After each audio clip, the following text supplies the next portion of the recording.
Hello, welcome back to another episode of Somewhere Between a Film and TV podcast. We're your hosts. I am Daniel Parr. And I'm Erwin.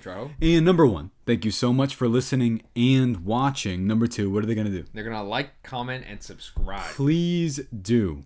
Erwin, it's been years in the making, quite literally, and we're going to go over all of the production stuff that went on with this. Everything What, with Daredevil? Yeah, the production. Well, we'll talk about it. Oh, okay. What is it, though, that we are reviewing? Daredevil, Born Again. Born Again, it's based off of a very popular story within Daredevil's line. Have you read any of his stuff? No. For the most part, I'm not going to say that I'm an expert on Daredevil. What I will say is the show, the Netflix show, which we'll get into, especially because it's very worth comparing to the new series because of how this is handled initially in the first place. But remember, everything we review will always have full spoilers. I can't really imagine if you're clicking on this video at all that you haven't seen the show already, though, because especially if you're a big Marvel fan. So yeah. Also, especially with the MCU, but like it's funny because every year there's at least one project where it makes you go, "Oh my God, they're so back!" Movies are back, even though this is a show. The TV show. Movies are back, and it finally felt like a TV show. They finally made it feel like it wasn't just a very long movie that's somehow connected to like 20 other things. I know, also. like this is very much. I mean, there's maybe one continuous reference, and it's in one episode. Yeah, but for the most part. I want to call this self-contained either because this very much connects back to its roots, the Netflix show. Yeah. But before we get into all of that, I have so many questions to ask you. And the first one is the original 3 seasons of Daredevil. Do you love them? Do you hate them? Dude, I love them. Yeah, I'm not going to say it. Yeah, guys. Or are you somewhere between? Okay, no, yeah. I'm somewhere between loving them. Okay. No, yeah, I just love this. I love the show. Yeah. Especially the first season. Actually, I don't know. I feel like if I watched the second season, I probably wouldn't dislike the second half as much. I've seen it again because I showed it to a close friend of mine, Aaron. Season 2, I think, is genuinely much better on a rewatch. Yeah, I think because if you don't compare it type of thing, you just focus on it on the season as it is. Yeah. It's not as bad, but the first 3 seasons are just amazing, especially the latest season. Yeah. Just because of whenever they introduce the Poindexter. Bullseye. Bullseye. Yeah. And him just being like quite the opposite of Daredevil. Yeah. Is amazing to watch. I'm going to say it because I'm sure. Because I'm currently in the middle of season 3. I did the weird thing. I've read that, thank God, a couple other people did this because I would have felt horrible for doing this. I have been putting off watching season 3 for a very long time because I'm supposed to watch it with someone. And I haven't gotten to hang out with him in I don't know how long. Yeah. And so not much of a close friend then, huh? We rewatched the first 2 seasons of it. It holds up phenomenally well. I saw that as far back as like a year ago. It's been pretty recently fresh on my mind. Season 1 is still absolutely incredible.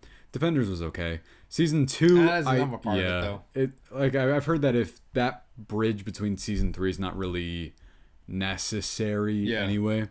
And I have heard that season 3 of this show is very much an end-all, be-all for people of superhero media. I always hear it when people say the best stuff. I always hear Daredevil season 3, The Penguin, and maybe a season of The Boys or something. It just depends on who you are.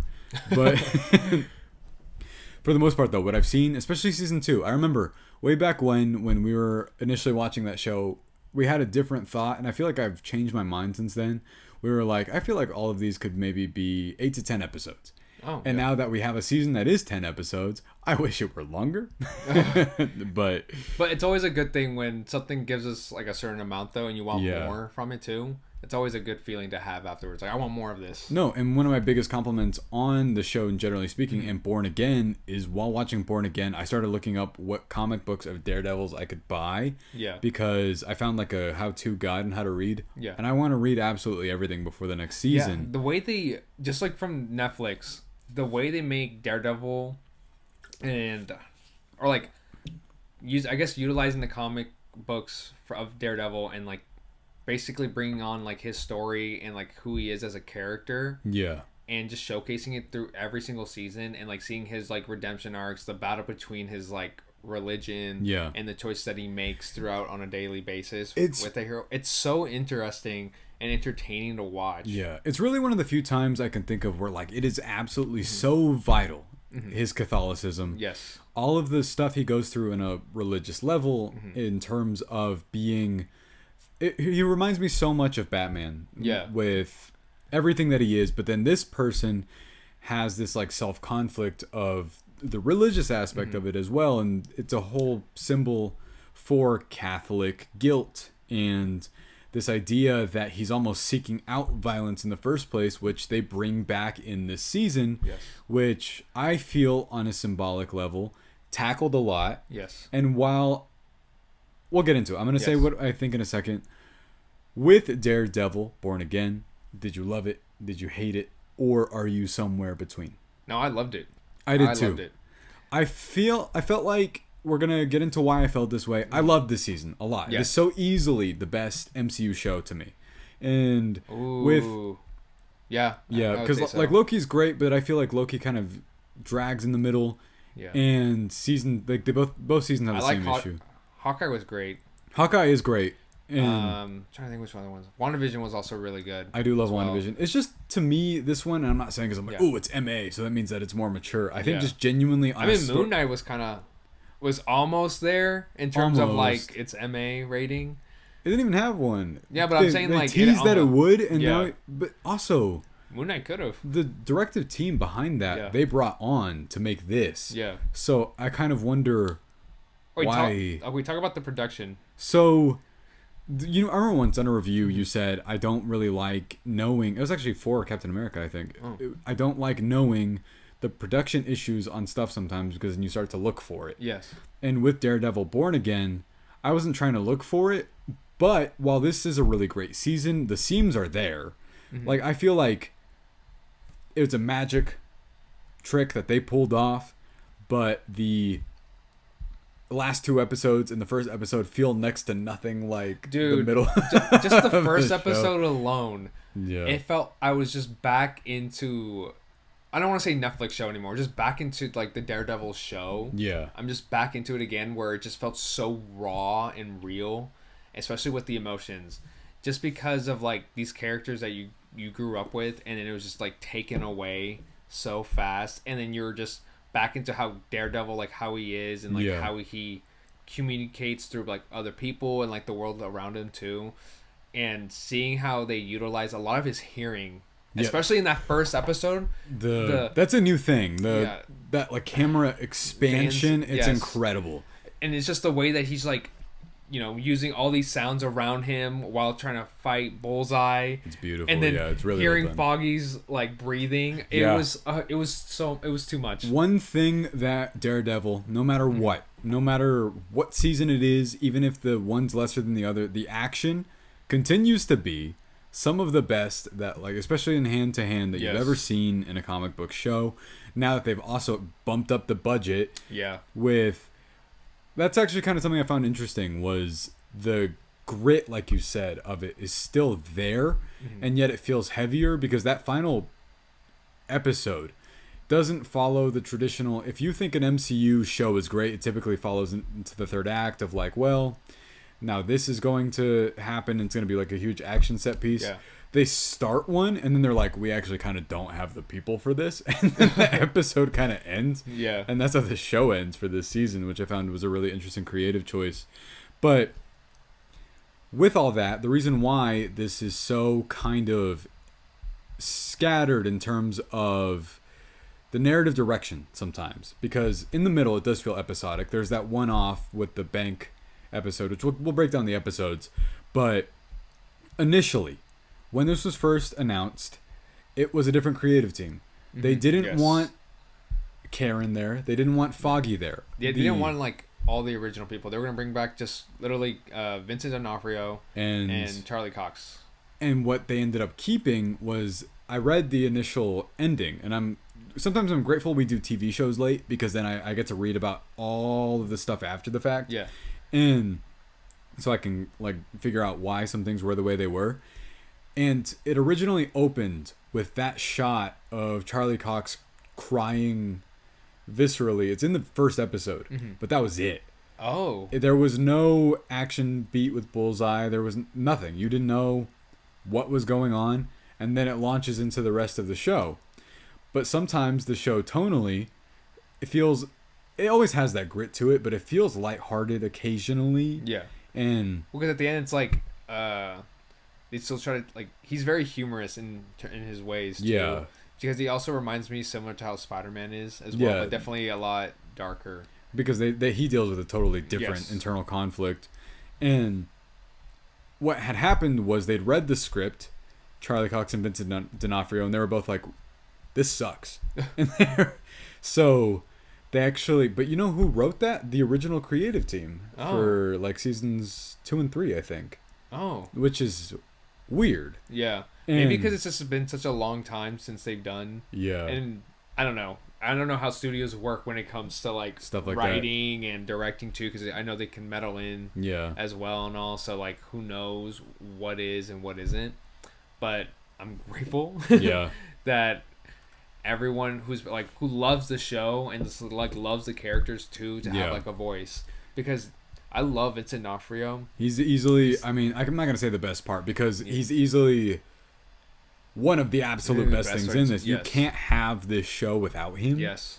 And I feel like he's not a protagonist, he's the antagonist, but he's in the show just as much as Charlie Cox is. And it's interesting that they get final say. They're like, I don't think that this creative choice headed this way is what would happen. Yeah. And part of narratively, you didn't see Echo, right? No. Narratively, it ties back into Echo in that the reason why he was gone for a while was he was just kind of fucking around, and then he got shot in the eye. Yeah. And then that's when he was recovering, which the entire thing there, where like sometimes you can kind of feel it pulling back and forth, almost feels like they say this thing about art is that sometimes you reflect the manner in which you're thinking, but you don't know it until it's created. And yet somehow the show itself, I feel, reflects like how the characters interact with each other, in that we start off this show and they are in totally different places in their lives than we're used to in the Netflix show, and you're like, what's going on? Why is Fisk like in this environment? Yeah. And the show progresses to them, and then Daredevil like refuses. We know why. Yeah. But refuses to go back into his sort of his nature. And so the show feels like it's almost kind of saying on its own, we moved to Disney Plus. This is almost a sort of storytelling beat of we're trying to integrate ourselves to act differently, but we just can't do it. Yeah. And we're sort of echoing the nice. Yeah, thank you. The nature of how we are in the first place. Yeah. And I don't know if you got that out of it, but just on a thematic level, what did you think that this show was doing? Like, what did you think this season was about? I think this season, I don't know. I guess when it comes to a lot of these, just like characters, especially like through Marvel or DC or like through any type of like popular like pop culture franchise, you typically have the same type of themes that each character has. In Daredevil, it's always this inner conflict of whether or not is like, I feel like it's always about redemption. Yeah. He believes in that people can change, people can do good again, even when they fall short and like they make a mistake of some sort. And I think they hit that beat again, but this time more so that it takes away somebody else that was like very strong in his life, which was Foggy. Yeah. And they always came back to that as well. And I love the fact that they brought Punisher in. Yeah. Because he makes it, he's very clear. Punisher's like always been clear what his intentions are from the very beginning. And I love like from the second season where both of them were just the rooftop butting heads. Yeah, the rooftop scene. Yeah, their ideologies over and over again. Especially just that one scene where he just goes, You hit them and they get back up, and I hit them and they stay down. Yeah. It's just so powerful, just showcasing like their own battles that they have and like the reasons of what they do. And of course, like in this season, you kind of see it's just like Daredevil, like it's just being teased in a way of like whether or not is he gonna actually like become like the guilt that's like eating him up, like wanting to like unleash this violence that he has within him, or is he just gonna hold back? Yeah, and I mean Frank Castle is supposed to be a total dynamic opposite of Daredevil. I don't know why he always asks for his help and then is always like mad when he does the thing that he does it again in this season. Yeah. It also goes to show just how lived in these characters are, that John Bernthal shows up and he hits every beat almost immediately. Goes to, let me tell you something. Then he starts yelling and grunting and then, just murders people randomly. Yeah. And then Daredevil gets mad at him and he's like, we don't do that. And he's like, you don't do that. Yeah. But it felt very familiar in all the best ways. Yes. And really getting into it, though, because we can break it down by episode. So, initially, the first one's called Heaven's Half Hour. Do you remember your initial thoughts on this? Like, right when it first came back? I was hooked again. Yeah. I just didn't expect them to do that right away. I felt like they were going to do it to at least one of the main ones eventually. But I didn't know it was going to happen right away. And when it did, it hit me so fast. I couldn't believe what was happening. I was like, there's no way the ambulance is going to show up regardless. That doesn't happen. The fight sequences were intense. The way they utilized Bullseye, and it's like, no, he's a murderer. Yeah. He kills people. And you just see him kill off a bunch of people randomly too, just because. It was insane. One thing I did really like about this, and it just goes to show that this show is set not in the volume. They're very clearly using sets that you can do stuff like that. You can have all these background extras and you can Bullseye kind of just removes them. Even they're not really in the way. Just that they're there. Yeah. And the way he's immediately portrayed, as somebody who hasn't finished season 3 yet, it feels like this character is just so dead set on what's in front of him. Yes. And the one thing he was told to do, which we'll get to later what that was and how that played out, but it felt initially very familiar, and then kind of once it didn't, because that's all on purpose. Yeah. That it feels like Matt Murdock is thrown into a situation where he's kind of living a life where it's finally said later, and I do like a lot of the stuff that takes a long time to get to make the point. Yeah. That he's on his own. Yeah. Karen's gone, and that's another thing. She wasn't supposed to be in the show at all, which is weird. Yeah. But which is crazy because it's Karen was also such a big part in Daredevil's life and also Punisher as well. Yeah, and so when she comes back in the 10th episode, you're like, okay, everything's familiar. Again, this feels very much how it used to be. Yeah. And for me, one thing I'd noticed was the initial setup's very fast because Fisk becomes the mayor immediately. Yeah. And I didn't mind that. Michael Gandolfini's awesome. I think he's great in this, which is kind of funny. He's in it. He looks so much like James Gandolfini, which oh, yeah. Yeah. And all this stuff politically, while a little fast, I think was also kind of... It paid off more when he was already mayor because I feel like there was so much stuff that went into that. Yeah. But the show shifts kind of into... It feels like something else. And I do know that part of it later in the episode, in the show or the season, the initial setup, the first part of the first half of episode 1, feels like an extension of the Netflix show, and then it feels almost like kind of once the funeral thing happens, he's in he's in a different world. Oh, and you mean whenever I guess it just seems like he goes years without being Daredevil. Yeah. You definitely feel that.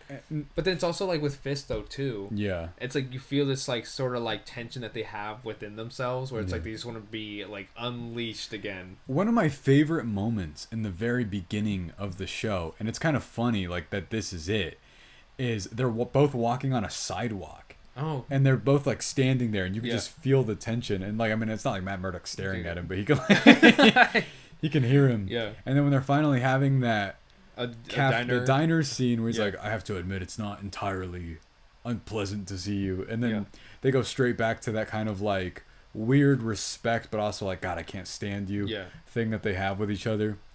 And the first episode I thought was really great, and then it kind of shifts into something else, and while I loved this season a lot, would you call it perfect? No, I wouldn't either. And there's just very specific flaws, and it all comes from how it was patched together, kind of. Yeah. Because Either way, though, they still did a great job. Yeah. In terms of like it transitioning into something more, because at the end, like, this show got a bigger budget. Yeah. Regardless. No, even then, because this is one of their first MA things they've done, and I feel like this is the most, like, I've seen Deadpool and Wolverine that has a kind of cartoony violence to it. This one, though, there's like a scene in episode 10 also that we'll talk about. It's just contextually different. Yes. In terms of that violence meaning something extra, which leads me into episode 2 because of the way that this one ends, where I really love all the stuff with Hector Ayala. Yeah, that was really good. Yeah, it was great. I think my favorite part, though, from that whole entire thing was just the courtroom, too.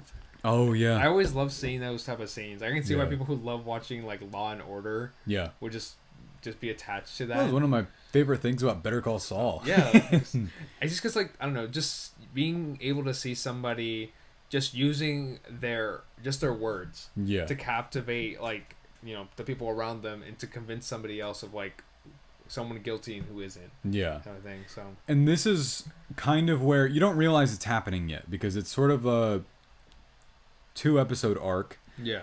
Where they're dealing with the court case of Hector Ayala, and it does end with the point of this felt meaningless because of how it ends, and wait, like him winning, or him winning, and then the police immediately shooting him down right after that, which kind of furthers your anger in the show and his anger too. Yes, where this show felt like it was paced almost like it's testing his patience, and it's also testing your patience. And the reason why I say that is because we talked briefly about it in like the middle of the season. I was like, dude, he's still not Daredevil. He's still not Daredevil. Yes. And you're just wondering, you're like, when is this happening? Yeah. And you kind of got a glimpse of it when he like fought those cops. Yeah. But even then, it's like he's still not Daredevil. No, but that, I think part of what ended up working in this show's favor is when it kind of heads towards that lighter tone. The moments of violence are so extreme. Yes. Especially when Matt Murdock does them. I love the kind of like, it's almost like an Animal Instinct scream towards the end of episode 2 when he breaks that guy's hand or something. Yeah. But he's beating those people, and I remember I thought it looked like he'd killed one of them, but I guess he didn't. Oh, like the way he hit them and like the guy's head. The dude like smacked against the I was like, what the heck? And all the fight choreography, of course, is brilliant. Like it's one of those things that where like I said, the kind of tonal shift balance ended up working out in its favor. Yeah. Because I feel like those moments hit more extreme because of that. And I don't know, like, overall what you really enjoyed about this stuff about Hector Ayala. It kind of sucks because I really enjoyed like his character. And Rest I really in peace wish to the actor, by the way.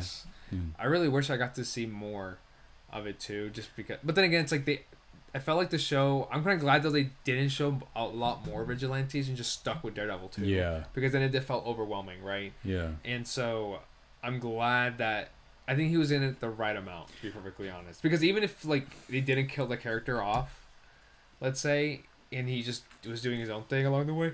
Wait, I'm a sneeze. Are you? Dude. Bless you. But I'm just glad that they didn't utilize any other vigilantes to just focus on Daredevil. Yeah. Plus, I feel like it would kind of be, if they had already introduced a pre-established hero, vigilante, whatever you want to call them, I feel like then that kind of tells me that maybe they thought that this couldn't have stood on its own, and it very much does. I love MCU connections. I love all of that, but I'm also grateful that they gave this show an entire season before they did anything like that. Like, John Bernthal's in it, but he's been in the show since. Yeah, I thought that was fine. It made sense because he's just part of that world, too. And then, like the one with Miss Marvel. Yeah, which I liked. I liked that. And I didn't find annoyance or anything about it. I was like, okay. I mean, like, that's fine. Yeah. Like, if Miss Marvel, like, herself showed up, I'd be like, all right. I would have been like, why? It's like, okay, I guess that makes... No, I don't know. And I love Miss Marvel. I love that character, and I love the dad. Yeah. How they worked him in very much makes sense to me. I've heard some people complain about that, like, he like randomly like forces in his references to her. I'm like, but that's also that character. That's his dad. Like that's how most parents are though. Yeah, so like if your daughter or son was a superhero, would you not? Would you not just brag about it? I like when he's just. Oh, we're kind of getting ahead of ourselves, but I do like whenever he's like, it's a custom Funko Pop. Dude, that was funny. Because it's so cool you can do that kind of stuff. Oh yeah, you can do that, but his is all glittery, which like told me that I'm like he did that himself.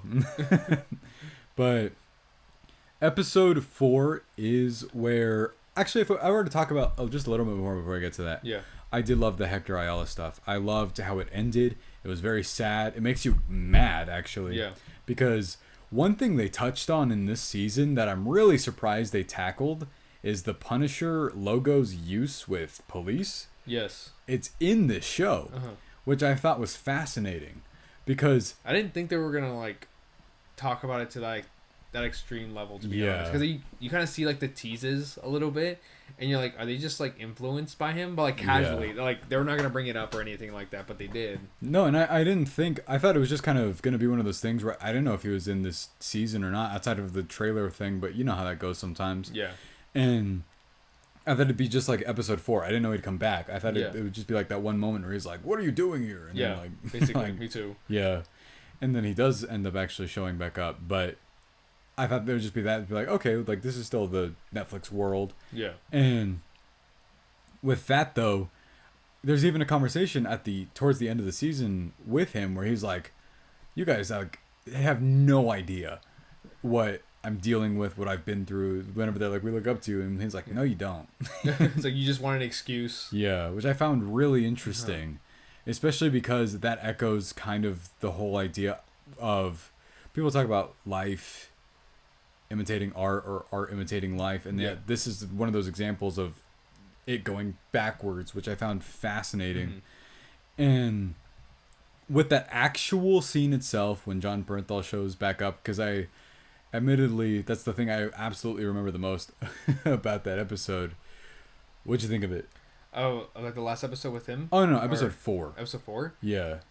I don't remember what happened in episode 4. That's primarily the episode with the scene where John Bernthal and... Oh, they finally meet? Yeah. I thought it was very impactful, especially because it's just like... It's just both of them, like, they both want the same thing. Yeah. But they're both going at it 2 different levels. And so just seeing Matt Murdock's character breaking down again, thinking about Foggy, the reasons why he's there, and what he's trying to do to like just to remember him. And while John Bertham's like, well, you could have fixed that. Like he could be still living now if you took care of that problem earlier, but you didn't. He's like, you let him live. Yeah. And then it's a really impactful line that makes a lot of more sense coming from the way John Bernthal would deliver it. Yeah. Where he's like, he got life, and he's like, what about Foggy, huh? You get a life? And you're like, that's great. And you're like, that's that type of burn that he did leave after that. You're like, damn, I have nothing else to say. But they have always had that pull, that back and forth, where it's like, I don't get why you just don't do it. And honestly, he does get pushed to the edge in the first episode the way Bullseye does, because he falls over it. Because Dude, the way Bullseye survives so many things. Yeah. Throughout the last 2 seasons, like the season 3 of from Netflix, and then this season 2. It's insane. Is he implied to have? Like, I know that nobody could do that in real life, but like, does he have a superhuman ability? So it's whenever you finish season 3. Yeah. There's like a teaser at the end, like with his spinal cord, too. Oh. Like there's like this thing where they enhance his abilities too. Yeah. And so I imagine that he survived that fall because of that. Yeah. And so, because his ability was already like aiming well, right? Yeah. But like, I don't know, they did something where they just enhance his ability even more so, because they did something with his eyes. Yeah. You kind of see like it looks like a bullseye even more so. Oh, okay. So because there's something about him where I want to say what he does in the later episode where he does it, but I was like, that's awesome. I know it's from the comic book because it's a very popular panel. But it's one of those things where you're like, damn, that's cool. I want to see more of like the insanity, because I hear like Bullseye is very like just crazy. You can see it in his eyes, but that's not the same thing. Like that's not what you're saying. It's kind of like Joker-esque type of way. That's what I see, or like I heard about in like Bullseye, how he's in the comics. The scene, damn, we'll get to it. Yeah. I want to talk about him because he comes back in a vital scene in like episode 9. But this one, it's kind of out of place, but I think it's great. It also has a really random, like, aggressive moment of violence. Is the bank episode? Did you like it? Yeah, it was fun. Yeah. It felt very. It felt like it's on its own type of thing. Like it took away a little bit from like what this show was going for too. I think the worst thing about it was it came in a really, really vital point in the series where they ended that episode on like a huge cliffhanger. I'm pretty sure the one right before. Oh yeah. And then all of a sudden, Matt's just like doing this. Yeah. That's why I'm just like, well, why? I don't know.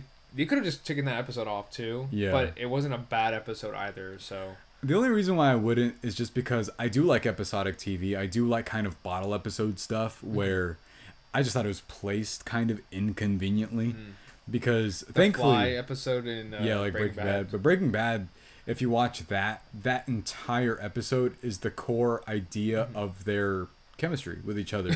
And in that, it's very much them to a T. Yeah. So this, I think.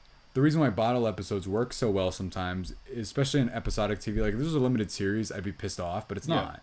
And so I'd be like, I'm like, you guys don't have a whole lot of real estate. You have 10 episodes and used one on that.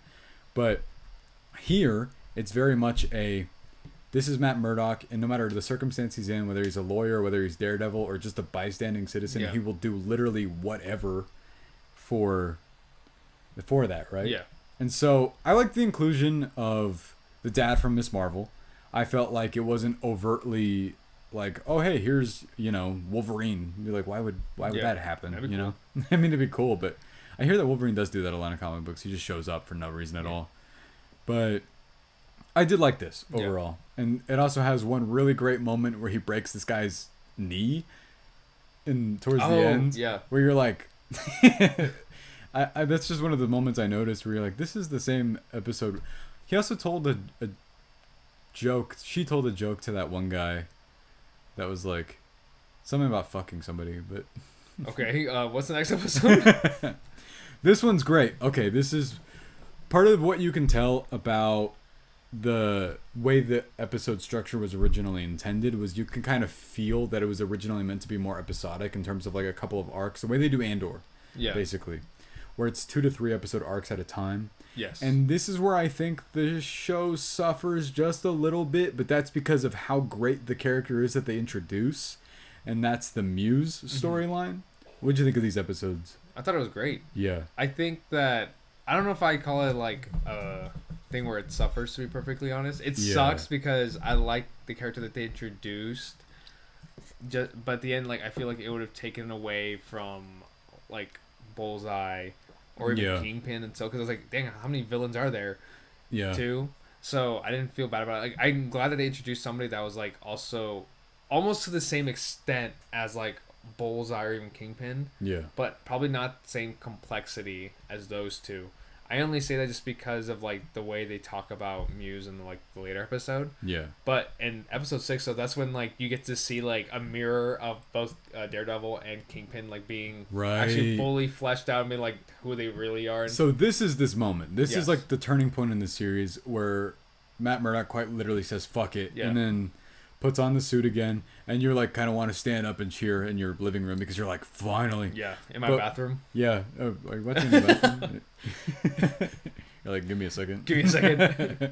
And it's great. He has, because obviously Daredevil, like Hell's Kitchen, Ascension to Hell, like, opposite of, while Daredevil kind of goes upwards, Kingpin is, kind of descending downwards. Where you find out that the guy that they're talking about that Vanessa cheated with him on is being kept in like a basement somewhere, and you're like, because of course he is, and I know that makes sense to me. Yeah, no, it makes perfect sense for that character because like even early on you see that his like knuckles are all beat and you just don't know what's going on with him, and what I found so great about that is you're like they finally caved, because you know that they're avoiding it, but you also know that it's inevitable.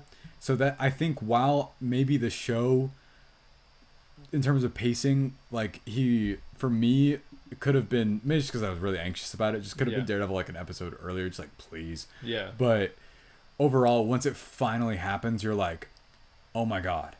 Yeah. For both of them, really. You're like, oh my god, I've never been so happy to see somebody like be beaten to nearly death.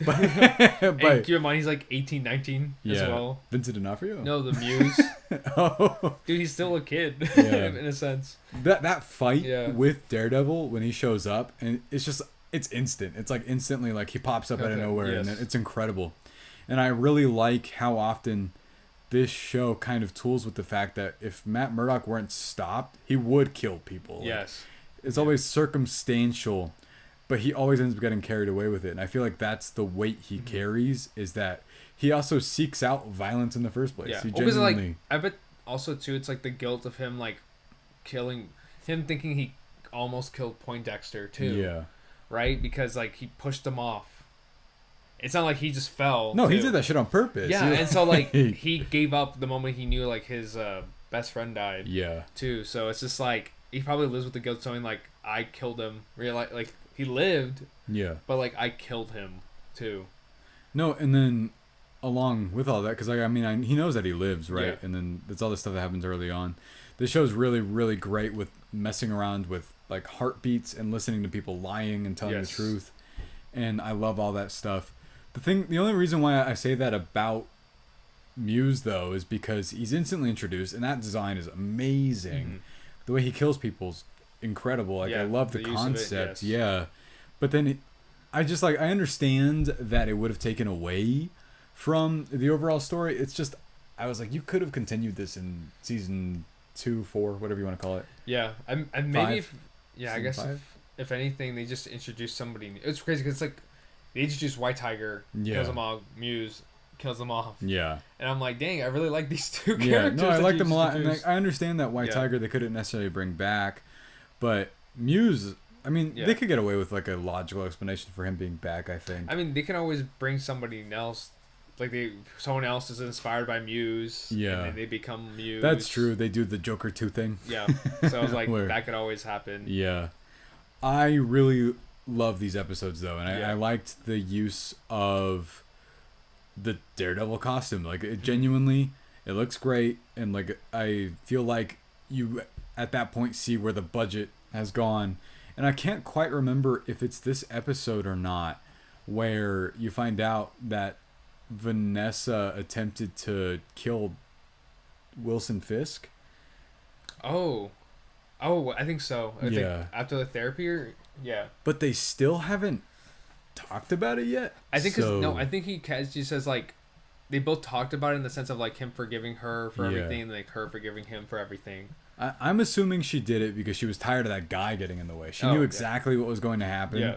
She was like, because she said he's by himself. Yeah, right. Like, that's not... She knows that isn't true. But with that, it's 9 episodes. Okay, so... episode 8 is the white ball one. Oh, yeah, it is. These last 2 episodes... Those are insane. Yeah. What did you think of episode 8? Dude, that one was amazing. Yeah. Also, I want to give like a shout out to the show too, because they do the thing where they utilize a lot of like the lights and like the color. Yes. Like going red, blue, everything back and forth type of thing, and just like just showcase like what the characters are either feeling through their emotions, or like basically like signify like who is it Matt Murdock or is it Daredevil right now? This is such a backhanded compliment, and I know it is to like the MCU shows generally speaking, but this show looks like a show. Like it looks, it looks like a show. Like it looks beautiful. You want to say this looks like a video game? It's awesome. It's like us reviewing things. Like the movie looks like a movie. Us when we're about to talk about Sinners, I'm probably gonna say something like that too. But the reason why I say that is because you're right. Like they use all these motifs visually of red, blue. I think that's awesome. Like that's an incredible use, and you can almost feel the episodes 8 and 9 and episode 1 are all brand new material. The stuff before was the old show that they kind of like cobbled together. Yeah, this is brand new stuff that they shot completely new, and which is why it feels so like it ends on the highest note possible, and which is why you're like, oh fuck, it's over. Yeah. And this one especially, they did a brilliant job of taking everyone in the season and putting them all in a place, because that's the absolute best way you could do that. And one of my favorite things in this is the Bullseye escape segment. Oh, yeah. And part of me wonders if Matt did that on purpose, because he knew when he's like kind of beating him senseless, where he's like, fuck you. and then but he says thank you back to him. You're kind of wondering, well, did he? Because like Matt's not dumb, but at this point he is acting out of a lot of irrational rage. Like anger and rage. But do you think he did that on purpose to get him to escape because he knew where that would lead to? I don't think so. No. I think he just really wanted to like have an excuse to see him again, type of thing.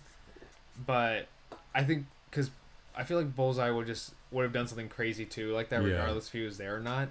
But it definitely gave him a motive to be like, like I know I can get out, but I just want I want somebody to give me more of a reason for me to get out. Yeah, but it kind of leads when Matt finds out they're like Bullseye broke out. He like doesn't really react surprised. Yeah. He looks like he's like kind of anxiously looking forward to it. Yeah. But my favorite part of that whole episode is probably like when he gets the tooth and then he spits it in that guy's eye. That's crazy. But there's an interesting question to be asked here, and I want to know your take on it. In this episode, Matt Murdock, for whatever reason, saves Wilson Fisk's life. Why do you think that is? I just think because at the end, because that he always tries to do what's good. Yeah. And of course, like him having those abilities of like sound and everything, that he would be willing to jump in front of anybody, good or bad. Yeah. Because I'm pretty sure at the end of the day, like because at the end, like Wilson Fisk, like he wants what's best for the city. Yeah. Right. He makes it clear what he wants. Yeah. But of course, it's like all these like terrible ways that he's doing so. And so I feel like that's why Daredevil himself, or like Matt Murdock, doesn't just take him out right away, because it's like, yes, like he's trying to like, he wants good for the city, but it's like his control, his way, which is wrong. So it's just like this inner battle that they always have, and him knowing that like he stepped in to do so, it's like somebody else is like trying to murder him, and like, that's not right. I mean, they have all their like the typical when I was a boy, like stuff like that. And I think I agree with you just in the sense that you're like, despite everything, no matter how guilty it might make him after the fact, Matt just cannot, like, of course he gives into his temptation sometimes, but if he's of the right mind, he just won't do it. Yeah. And I think they have that kind of Batman Joker dynamic where they literally cannot live without the other person.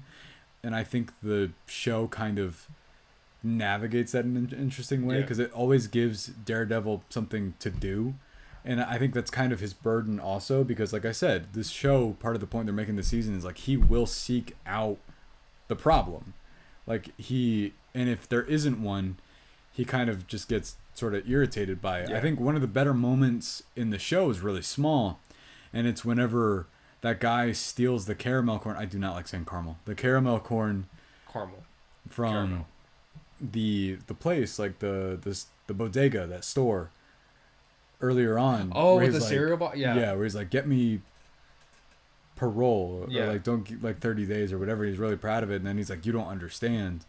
And then he was talking about how like it affects him in the long run, which leads into one of my favorite lines that's in this episode, where he's like, he's completely beaten by the justice system. He's like, he doesn't want to do it anymore. He's like, I don't think that we're fixing anything. I think that we're babysitting chaos, is something that he says. I think that's a great line. Yes. And it just goes to show that when they say stuff like that, when like this show is written on kind of another level to me, because there's moments like that where you're like, I get it. Like I get where he's coming from. And the show, while pretty patient to get you there, I think, kind of forgot it's always been that way. Yeah. And it's one of the best things about it. But this is the one right here, episode 9. And before we get there, I kind of want to do this a little out of order. Do you have any like We've been doing that. Have we? Yeah, like talking about different episodes. Oh, we've been doing it in order though. Yeah, but we always kept going back to the other episodes. But before we get to before we get to the final one, because I think this episode's like almost perfect. Do you have any negatives with this show? I think just sometimes like the fact that there were so many characters that they either introduced and like they introduced in the show, and I think they all try to get their own spotlight in some sorts, even if it doesn't make sense for them to like, or like they don't utilize a lot to like push the actual story of the show and like other like the main characters in this, that it kind of I don't want to say dragged. It's just it feels like you're just stopping at one point and like nothing really progresses. Like when they introduce the reporter again, and then they introduce like other people around Wilson Fisk's team, like his mayor. Oh, like his whole like that type of thing, and like seeing more. I like sometimes like when they introduce like the New York people are talking. That was kind of cool to see like their perspective on things, but at the same time, it's like they just did it multiple times. I was actually about to say, I was like, that is my negative. I think that while that's a great way to get exposition across, it's a lot. Like they do it a lot. It's like, like you don't need it. It's like it makes sense the first time, and that was it. Yeah, because I feel like if you did it once or twice an episode, that's one thing. Yeah. But I think sometimes they might do it like 5 or 6 times. And it gets to a point where you're like, but what I loved is kind of how they wrapped it up, where they show them all, where it's like, we built the city. Like that moment's so funny, by the way, where like he gets it again, but in the Swedish or something like that. Genuinely, the show's not like, you know, that humorous, but so I think when that joke happens, it's really funny, especially because he's listening to these really bad choir kids, like elementary schoolers. But that, and I think that when you can see the seams and it ends up working in the show's theme's favor, is just that sometimes you're like, it is a little scattered just in terms of how many people they're trying to stuff in. And while everyone's interesting, except for, I'd argue, I feel like Cherry, you're just like, shut up, Cherry. Like for who's Cherry? His like Matt's like lawyer friend. Oh, yeah. Well, because that's the thing. It's like we don't really know much about her first. Yeah. But no. I like the girl, but she's barely like in the show after a while. Well, because it's like she was only there to be like, what did Foggy say? Yeah. Or what was he excited about and everything? Oh, he was gonna win the case. Yeah. And I'm like, and that was it. But I feel like she wasn't needed because I'm pretty sure he would have figured it out regardless. Because if he just looked through the paperwork, that's all he had to do. Oh yeah, no. Cherry's the guy though. That's the one that was like, I'm not gonna let you hurt yourself again, Matt. Who's that? Cherry? He's the one that. Oh, the detective one, the one that's like undercover. No. He's in a bunch of the show. Yeah, but which one is it? He's the one that sees Matt on the rooftop in like the first episode. He's in a lot of the glasses. Yeah, the one that's like, what's that word called? Like a PI? Yeah. Him, yeah. Mm-hmm. He's arguably the one where I'm like, I need something more with him because I just know, I was like, that's why I was like, oh, private investigator. If someone said like he could have been like Jessica Jones, that'd be cool. Yeah, and I'm like, that's cool, but kind of confusing because she has powers, so you'd be like, why is she not? Why isn't he using her? Yeah, like why isn't he doing anything? That's why, like, I know that he's supposed to be separated from his people, because there's such a great line where he's talking to his girlfriend, where he says, "I just feel like," he says it to her, which is kind of funny. He's like, "I just feel like everything I'm doing is fake."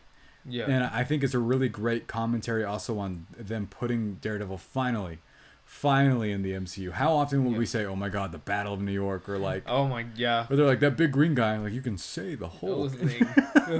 That was always our like. I mean, right now the thing is just like the blip or whatever. Oh yeah, which they should touch on more. Yeah. But like, I feel like they do though. Yeah. I feel like it's casually brought up, but like they probably don't say blip now. Yeah. They go like, "Oh, when this event happened." Yeah. Type of thing. So. But. The final episode. Yes. Pretty great. What did you think of it? Oh, yeah, I thought it was amazing. I didn't expect them to bring Punisher back again. I didn't think so. I didn't think that he was in, like, the whole thing. Yeah. Once they bring him back up, it is one of those things where he, like, shoots that guy for no reason. He's like, don't do it. He's like, Yeah. He does it anyway. He does. It's interesting that Tony Dalton's in this show for... Tony Dalton? Why does that sound familiar? Oh yeah, but like he's another vigilante. Yeah, too. That's why I'm like, that's when I brought up the whole thing because like at the end like Punisher's also a vigilante or like an anti-hero or whatever. But like I think that's like the negatives I would talk about the show. It's just like they bring in like all these characters too, and sometimes it does feel like it takes away from them. But luckily, the characters that they do bring in, they're interesting enough that they're not bothersome. Also, I have no issue with them I will never have an issue with John Bernthal's Punisher showing up randomly whenever. Like, honestly, I just never will. Yeah, it just makes sense. Yeah, because he's such a chaotic force that when he shows up, it's interesting because he's not a villain. Yeah. But when he shows up, you're like, oh, great. Like, something, like it's something to go bad. Yeah. Especially if you like just season 2 alone. Yeah. When he gets first introduced, you're like, who is this? No, because they place this kind of trust in him that I don't know why they keep doing that. To be honest with you, it's one of the funniest character like traits that they all have. They're like, well, we can trust Frank this time. No, he's like, what if I just blow up everybody? Yeah. I'm like, and then whoa. The moment's so great where they both are acting on intuition. They're like, there's a grenade, and then they both jump out, and then what's awesome is that John Bernthal just kind of trusts that because he grabs him with like no second thought, and you're like, I guess if he was probably thinking, oh, well, I die. Yeah. And there's one moment in this that I think is so provocative in terms of it's arguably like the most violent moment in the MCU with Kingpin. Oh, did you like that moment, dude? I think for sure the entire season was very like similar to Netflix. Yeah. But that episode alone, just showing Kingpin just ripping that guy's jaw out of his face was insane to see. Just because I was like, I can't even think of like Netflix doing that. Like Netflix probably just didn't have the budget for it because they said that they did this prosthetically, which is awesome. Yeah. But they were talking about like it reminds me so much. Kingpin always has a moment like this, like each season. I think the first season is when he gets that guy's like head in the door. Yeah. And they obviously can't like show all of it. Maybe they can because they did here. Yeah. Which is crazy. I loved it though. Yeah. I love that it ends almost like the Batman Begins. Batman Begins, but where it ends with like a Radiohead song, and you're just like, "We are this city," and you're like, it felt very similar. That was so funny. Yeah. But then I love the fight though too with Punisher going against those cops because that was this episode too, and like him giving that dialogue with them, and then what you said earlier about like his symbol, and like their ideas colliding with one another, saying like, I am not somebody to be idolized. Yeah, I think that's what makes this show set apart in the first place. Is Daredevil is always about stuff just thematically. Yeah, but I think it's just because of how the writers showcase the character, because of course you could just show him just going through building a building, fighting people, and like that's it, and he's like, and he's blind, and he has these powers, and that's it, like. And you could just be like, well, it's entertaining. It's really good. Like that'd probably make it great on a different level, but it's not. It sounds like a movie more so than a show. Like that sounds like you just described the Raid. But yeah, I mean, genuinely loved this. I have a couple things with it. Like I already mentioned them. I don't know if you have any other ones. No, that's pretty much it. I'm gonna ask you something, and I already know the answer to this. The way this ends, are you excited for the next season? Dude, yes. I'm so happy that they said like because they're gonna. It's already back next year. Yeah. But they're doing another. They're doing one season per year, so I don't know how many seasons they're going for this show. So awesome. So I'm like, that's insane. I'm like, but I'm so happy. And something tells me episodes 8 and 9, I really think the next season will be like that the whole time. Do you think it'll connect somehow to, or like they'll bring them to one of the Avengers movies? I do not know what Daredevil would do. I don't know. I feel like he could be in Thunderbolts from what I've seen. Yeah. But I heard that was getting good reviews. Some people saw it earlier. I've heard it's pretty great. Yeah. And so that makes me really excited. Me too. Overall, do you love it? Yes, guys, watch it. Loved it a lot. I while some of it's a little, like I said, but incredible season. It's in moments like this that gives me hope through these big corporations. Yeah. We always believe in big business. No, we don't. Me knowing Wilson Fisk is right behind me, I believe in big business. He's like, no. Yeah, I loved it. Overall, what did you guys think? I like the guy, what's his name? The guy that said it looks familiar to his dad. Oh, Michael Gandolfini? Yeah, when his name is Daniel, and your name is Daniel. Oh, that's true. And then Wilson Fisk goes, Daniel. Dude, the way he says it, heard my name I was like, hello, Daniel. Like, whoa. The one time. There's an episode whenever Wilson, like the team is like driving on that highway or that street, like, filling up the hole, and then Daniel says to Wilson Fisk, like, you did a good job filling up that hole, Mr. Fisk, and then he goes, thank you, Daniel. I wanted to clip that one and send it to you. It's like me talking to you. The moment whenever we're filling up that hole. I like how Wilson Fisk is going to be like, this is an opportunity. And then, I love the voice. I love it a lot. His manner is like Vincent D'Onofrio does such a great job as Wilson Fisk. I like that he played him this season. Like, he can't be in social situations for too long. Yeah. Because, like, you always think that he's like, I love that they show when he gets really anxious or nervous or mad, he starts like doing It's really great because that's the moment. It's a GIF now where he stands up and claps really fast. It's so funny. But yeah, overall, what did you guys think of Daredevil Born Again? It got really great reviews. Let's go. I want to hear about it. I also want to hear what you guys think of it as well. Any theories? I want to hear theories too. That's true, yeah. It's always fun. No matter what, even if you Did hate you like the post-credit scene? There wasn't a post-credit scene. Was there a post-credit scene? No. I sat there through the whole thing. They have like 11 minutes of credits. What the fuck is up with that? There's a lot of people working on the show. For a TV show. Well, and then it also shows the translated by, and then... Oh, yeah. But yeah, what's up next? Sinners, unless I do this in the other order. Oh yeah, who knows? Warfare. But yeah. Oh yeah, Warfare. No, that's coming out tonight before this. Yeah, so thank you guys so much for listening and watching. We will see you next time.